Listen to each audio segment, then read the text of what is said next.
Lucas capítulo 18, do versículo 18 ao 30, é com esse encontro de Jesus que a gente vai tentar rabiscar algumas ideias para abençoar o nosso coração.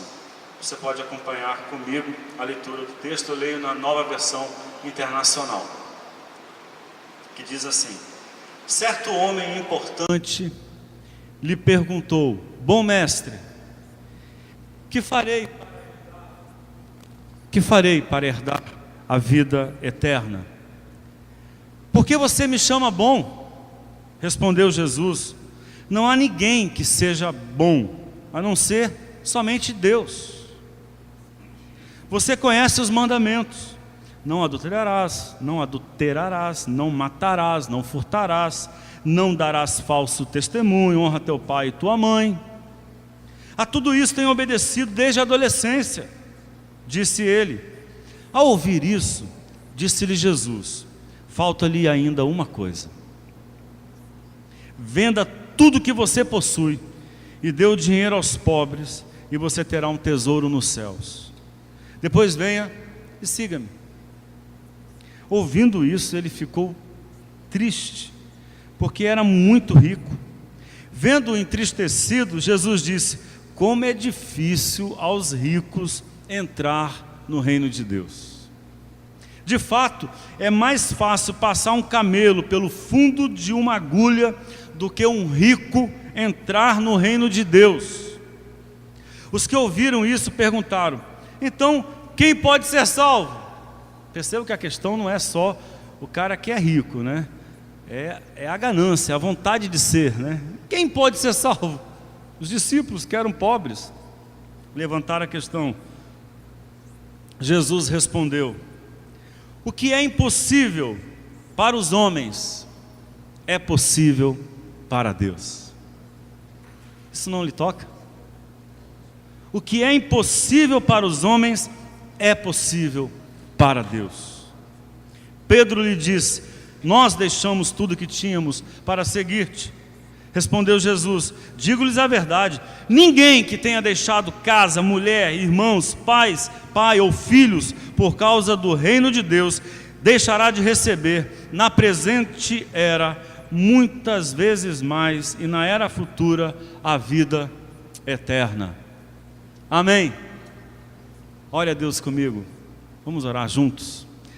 Senhor, que esse tempo de reflexão possa serenar corações perturbados, ou corações tão perturbados que a vida está difícil de acontecer, de florescer. Que esse tempo com a Tua Palavra, Deus, possa desembaçar a nossa vista. Se nós estivermos com a vista embaçada de ressentimento, embaçada de desânimo, de medo, ajuda-nos hoje, Senhor. Nós meditamos na Tua Palavra e a gente quer aprender com ela. A gente quer ser exortado pela Tua Palavra, como o próprio Paulo ensina a Timóteo. Nós cremos, ó Deus, que a Tua Palavra é inspirada, é sopro para dentro de nós, em nome de Jesus, amém. Nem tudo que é diferente é bom, não é? Tem certas diferenças que são indesejáveis, que a gente as evita, a gente foge delas, a gente resiste a essas diferenças. Há diferenças que podem destruir, podem adoecer, que podem paralisar, não é? São movimentos que a gente discerne como sendo piores, ruins, maléficos. São inspirações que a gente reconhece que vão nos fazer retroceder na vida, que vão nos fazer piorar como gente, que dentro das referências que a gente tem, essas diferenças são uma ameaça do mal aos nossos corações. Mas ainda assim a gente tem essa expressão como sendo uma expressão importante. A gente diz assim: Que diferença isso faz, né? Ou então, precisa fazer diferença, né? Precisa ter relevância, isso precisa ter importância, porque parece que a gente carrega essa percepção de que corremos o risco da mesmice, e que a mesmice é sempre ruim, né? Que a gente não renovar, não ampliar, não rever, não reavaliar, se a gente não atualizar, não abrir-se para aquilo que mudou fora de nós, ou para que aquilo que mudou fora de nós oportunize mudança também em nós, né? Portanto, a gente reconhece que carece de diferenças, e diferença é isso que destoa do modo como você está organizado. A palavra diferença, ela tem esse sentido, é uma coisa que não tem em você, né? Que você não carrega isso, e por isso essa diferença, ela te reivindica, ela no primeiro momento, para ser diferença, para ser realmente algo novo, surpreendente, algo com o qual você não conta, imprevisível, algo exigente, que muda. Para existir isso, uma diferença precisa te desestabilizar, né? Se não te desestabiliza, não é diferença. Se não te desorganiza, não é diferença. Se não desarmoniza, não é dissonância. Tem que provocar esse desarranjo, esse desacordo. E por isso, uma diferença, ela tumultua, perturba, inquieta, né? Ela exige que você pare tudo e reorganize as coisas, né? Lá em casa, a minha esposa querida, ela gosta muito de mudar as coisas, né? De reorganizar. Eu sou mais para continuidade. Eu sou mais para um ambiente previsível. Não sei se isso é preguiça, né? Eu prefiro não mexer no que está ali funcionando, né? E ela, de vez em quando, quer mexer no sofá, quer trocar o sofá, quer trocar as luzes, quer pintar uma parede, quer fazer um movimento. Então, chega em casa com um móvel novo e a gente diz assim: mas mãe, as crianças falam, né? Eu digo: Bert, pelo amor de Deus, não tem mais espaço para nada aqui, meu. Vai ter mais móvel do que gente aqui dentro dessa casa. E aí tem que reorganizar, para botar aquele móvel lá na sala que está cheia de móvel. Você vai ter que mudar de lugar os outros móveis, no mínimo. No mínimo, você vai ter que dar uma empurrada no armário, colocá-lo no canto, ou mudar as centralidades de alguns móveis. Vai ter que mexer nos quadros. Você mexe no móvel, os quadros também já ficam fora de lugar, né? Então, quando alguma coisa diferente chega, você precisa recalcular o ambiente, o espaço, não é? Então você tem uma conta de última hora, você tem um orçamento apertado. A maioria de nós, se não todos aqui, temos um orçamento apertado. E aí você tem uma enfermidade, uma infecção aí, né, que exige um tratamento que é caro, um antibiótico que custa uma fortuna, um tratamento longo, uma fisioterapia, e não tem lugar, meu. Para como as coisas estão organizadas, não tem lugar. Para você arrumar um lugar no orçamento para essa conta, você vai ter que reorganizar o seu orçamento, vai ter que cortar despesas, né? Você vai ter que enxugar o seu orçamento para poder fazer caber essa diferença dentro da sua vida. Conceitualmente é a mesma coisa, né? Quando a gente organiza a vida assim. São opiniões que a gente tem sobre o amor, opiniões que a gente tem sobre Deus, com o que a gente pode contar de Deus, o que a gente pode esperar de Deus, da vida, esperar do outro. Mas às vezes acontece um acidente, uma tragédia, E tudo aquilo que você calculou não bate mais. Para você seguir em frente, superar essa perturbação, esse desajuste, porque desorganizou a tua vida, né? Aquele acidente virou do avesso o que você pensava de Deus, ou o que você pensava do marido, ou pensava da esposa, ou pensava dos filhos, ou pensava de si mesmo, ou pensava da sua vida profissional. E aí você vai ter que repensar, vai ter que rever os conceitos, e às vezes mudar de teologia.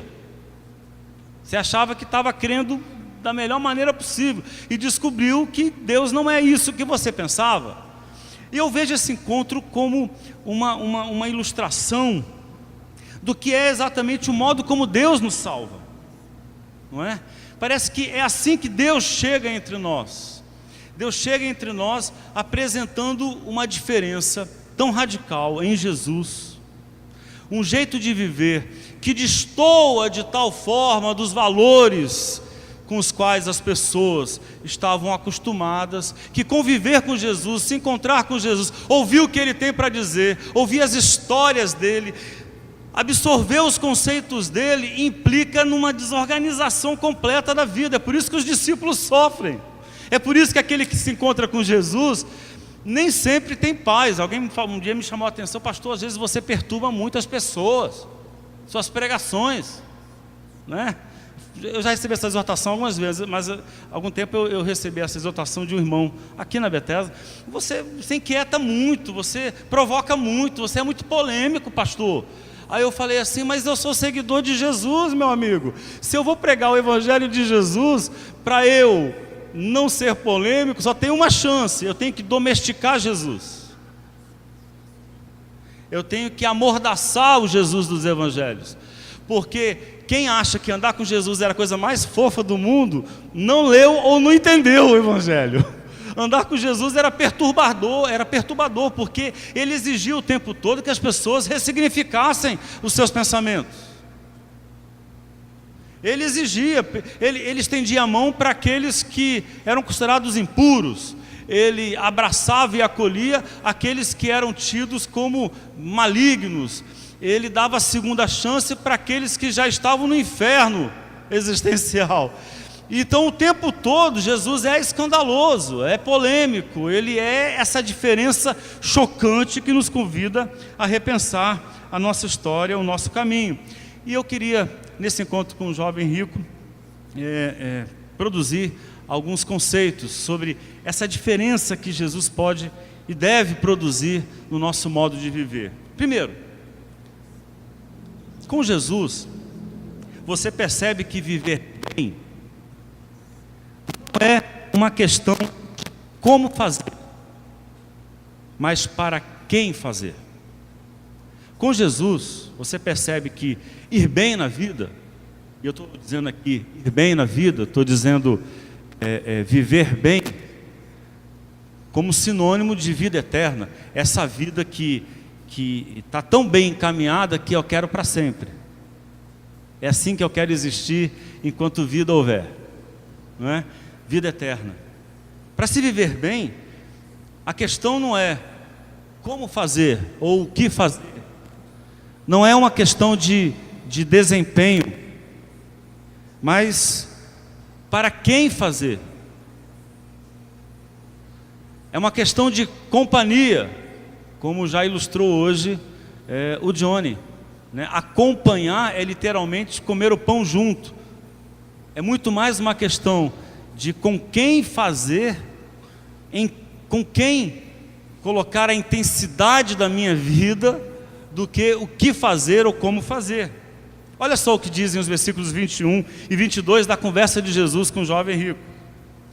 Ele responde a Jesus: a tudo isso tenho obedecido desde a adolescência. A lei, cumprimento da lei. Disse ele.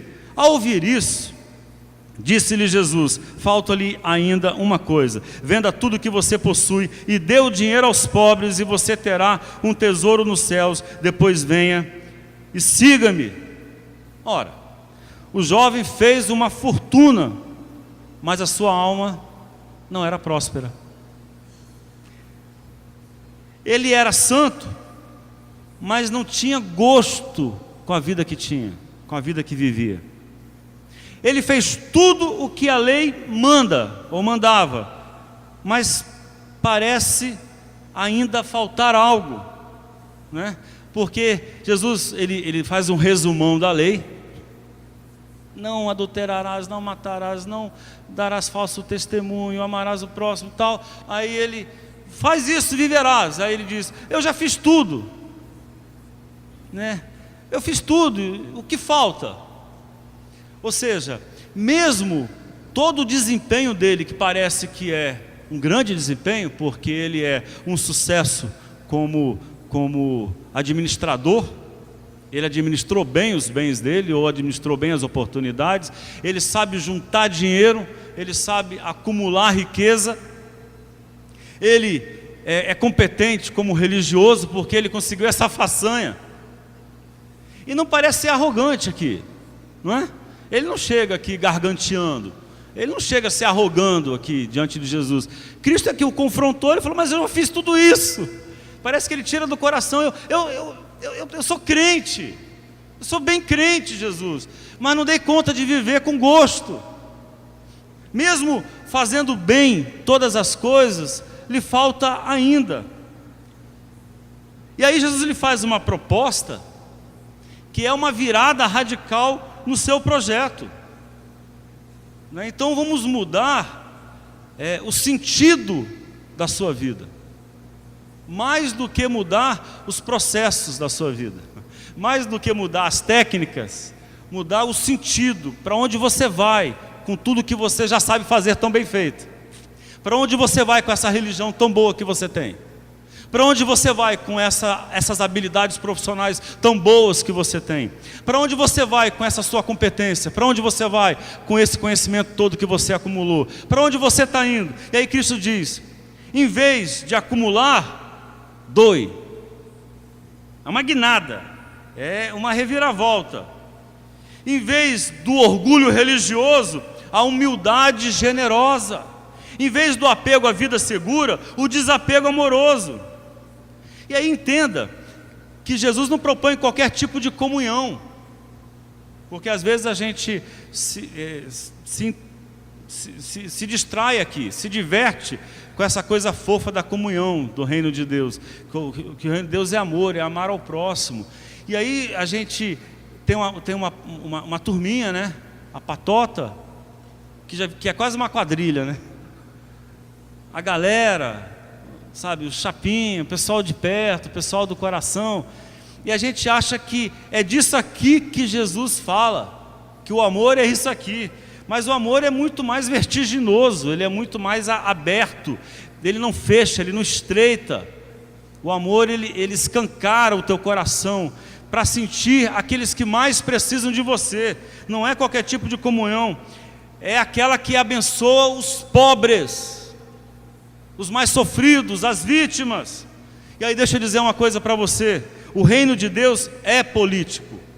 E quando eu falo político, eu estou falando no sentido da polis, da cidade, do engajamento com o povo, com aquilo que é público, com aquilo que é do poder. Não político no sentido de disputa partidária. O reino de Deus é político, porque a pobreza é política. Afinal, se há pobreza, é porque há pessoas com mais poder do que as outras. Há pessoas que mandam mais, e por isso tem mais. Então o reino de Deus, que olha para os pobres, é um movimento político, de transformação, de fazer diferença no mundo. O reino de Deus é político porque é ir na contramão do que empobrece as pessoas e destrói o mundo. E o que empobrece as pessoas e destrói o mundo? Acumular riqueza nas mãos de poucos. É essa sensação maldita e infernal que está em você aí. Não interessa se você é rico ou é pobre, está em você. Eu estou dizendo isso, que não interessa se você é rico ou é pobre, mas esse verme está em você, esse vírus está aí em você, essa maldição, ela está dentro de mim e de você, essa percepção, essa ideia de que ter mais do que o outro é que me realiza, de que ter mais do que o outro é que me dá a sensação de que vou bem, quando eu tenho o que poucos têm. Essa maldição, tanto é que quando Jesus fala dos ricos que tem muita dificuldade de entrar no reino de Deus, os discípulos se apavoram. Então quem será salvo? Ô mano, tá falando dos ricos, cara, acorda. Falando dos ricos, meu, tá falando de você. Mas ele se inclui, porque está nele a maldição. Cristo mexeu com ele, com o que move a todos nós. E aí eu quero dizer para vocês que o reino de Deus, ele tem lado, é o lado das vítimas. Eu ouvi essa historinha nesses últimos dias, eu achei ela bacaninha. Diz que uma pessoa estava em cima do muro, né, e de um lado tinha um anjo fazendo a maior confusão, dizendo: desce daí, vem para o meu lado, sai de cima desse muro. E ele falava o tempo todo e não se conformava. Você está fazendo o que em cima do muro? Desce desse muro. E aí o homem olhou para o outro lado estava o diabo, calado, não dizia nada, silencioso, uma cara de está tudo bem, satisfeito, aquela cara diabólica de que legal assim, tá bacana, né? Aí o homem olhou para ele, podia falar: por que você não fala não? Por que você não me pede para ir para o seu lado? Aí o diabo respondeu: porque o muro é meu. O diabólico é você achar que existe essa vida abstrata de cima do muro, que dá para viver sem tomar parte, sem tomar lado. Estou dando recado para nenhum político, viu? Estou falando da vida. Sabe, ser o isentão que lava as mãos, a gente sabe quem foi na Bíblia. E é diabólico, é contribuir com a injustiça. O reino de Deus tem lado, e o lado do reino de Deus é o lado das vítimas, dos esquecidos, dos oprimidos, dos empobrecidos, dos excluídos, das mulheres escanteadas, dos impuros leprosos da periferia, dos mendigos cegos e paralíticos na beira da estrada, das vítimas do racismo, os samaritanos, dos demonizados publicanos. O reino de Deus tem lado, e é para lá que Jesus vai, e é vertiginoso, e é desconcertante, e é a diferença que salva. Segundo, você pode se libertar das certezas que esvaziam o futuro. Se tem um negócio que esvazia o futuro para ser bom, tem que ser um nada, né? Tem que ser inédito, tem que ser uma abertura, uma possibilidade indomável, tem que ser um porvir, um devir, aquilo que não está pronto, que não terminou, que te reivindica, que te faz suar as mãos, que mexe com você, que dá frio na barriga. Uma vida muito certa, muito convicta, muito pronta, é uma vida sem futuro, com futuro esvaziado, cheio de certeza. Aí Jesus olha para aquele homem, e eu acho que na proposta que Jesus faz, tem uma certa experimentação psicológica, né? Uma experimentação psicológica. Por um instante, ele fez aquele homem se imaginar sem nada do que ele juntou a vida inteira. Vá, vende tudo que você tem, fica nu, pelado, com a mão no bolso, sem nada. Vá, vende tudo que você tem, dá aos pobres, e aí vem me seguir. Aí ele se imagina sem nada, né, radicalmente desprovido, assustadoramente despojado, e ele se apavora. Ele entra em crise. Foi uma experimentação mental que Jesus fez. E aí eu vou dizer para você, andar com Jesus é de alguma forma experimentar essa possibilidade libertadora, de ter um futuro e um horizonte aberto, de não se apegar àquilo que não merece apego. Cristo diz: olha, abre mão ânsia, dessa ganância, desse desespero, dessa paixão por juntar coisas aqui, e junte coisas naquilo que é invisível, junte mais afetos, junte mais amores, junte mais graça, junte mais perdão, junte mais misericórdia, junte mais gratidão, junte valores na sua vida que não são valores do acúmulo, da ganância, mas do compartilhamento da vida entregue ao outro. E finalmente, terceiro e último,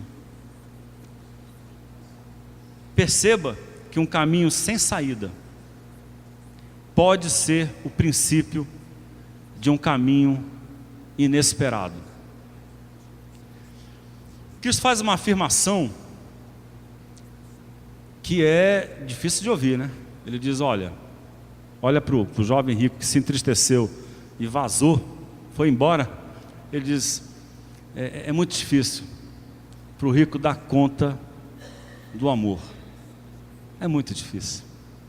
É muito difícil do rico se importar mesmo com gente pobre nesse mundo. É muito difícil do rico ter despojamento.